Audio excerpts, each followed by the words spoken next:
कहानी की श्रृंखला में आइए सुनिए आज मालती जोशी जी की बहुत ही मार्मिक कहानी बिच्छू।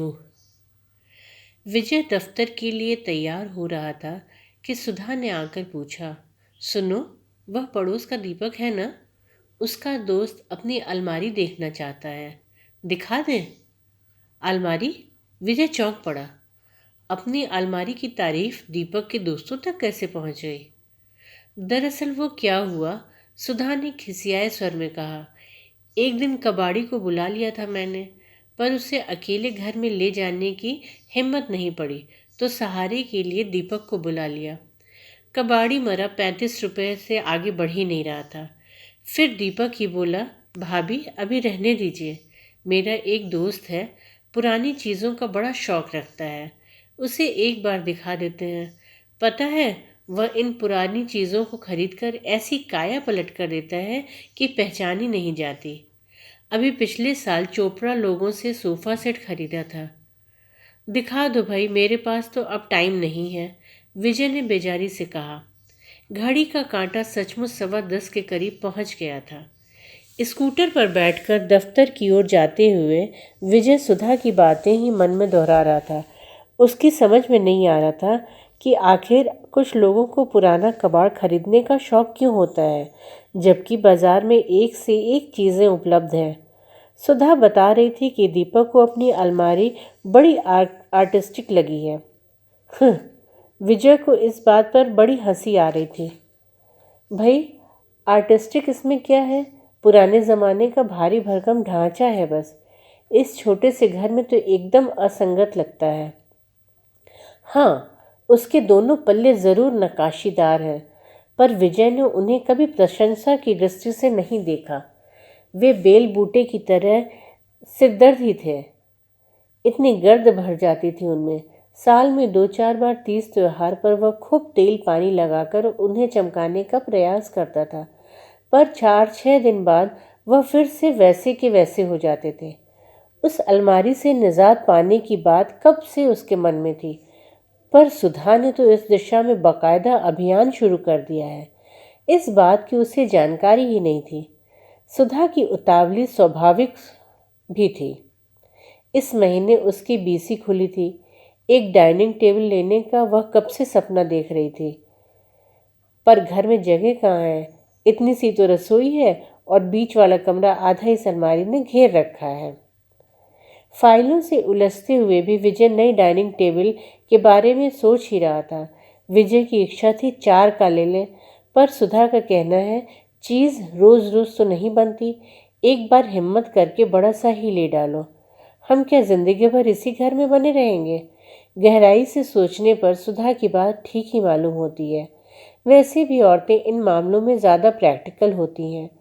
वैसे अम्मा अगर होती तो किसी की मजाल नहीं थी कि अलमारी को बेच दे। एक अजीब सा मोह था अम्मा को इस अलमारी से। कहती, ये तेरे बाबूजी की पहली तनख्वाह की खरीद है, बड़ी बरकत वाली चीज़ है, इसी के साथ तो घर भरता चला गया।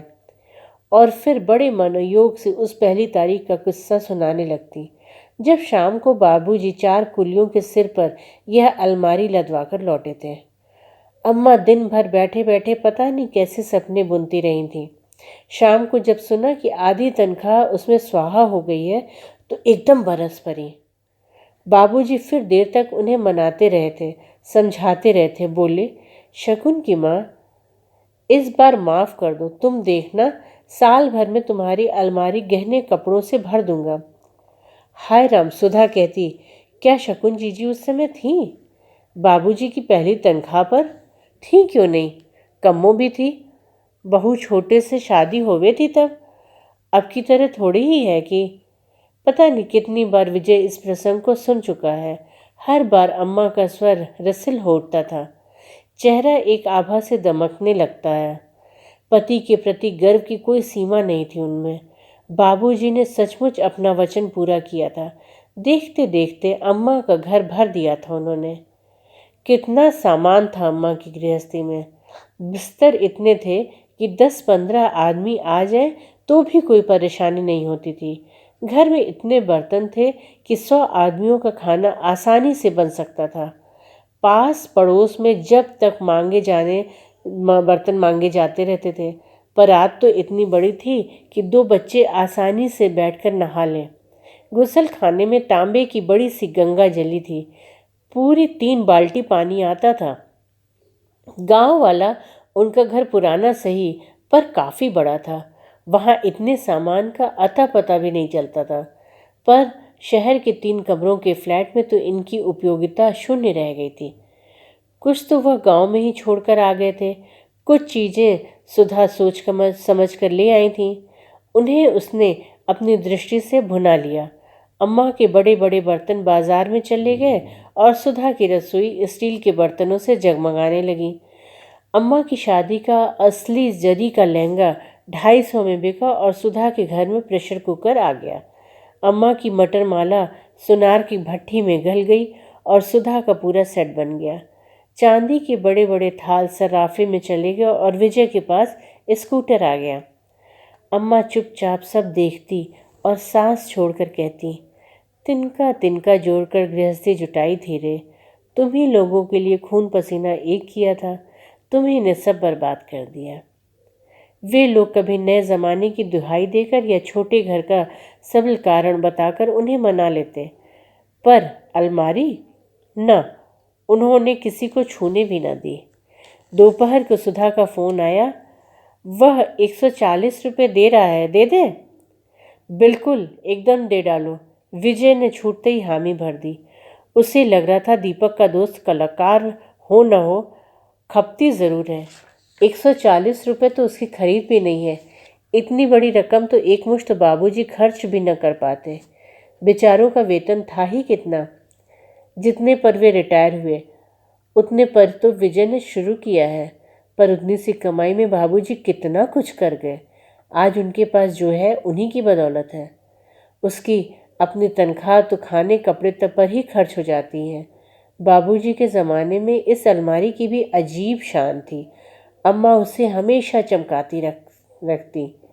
उसमें रखी हर चीज़ भी करीने से लगी होती। सबसे निचले वाले हिस्से में धोबी की धुली चादरें, कंबल और शालें रहती। मेहमानों के आने पर ही उन्हें काम में लिया जाता।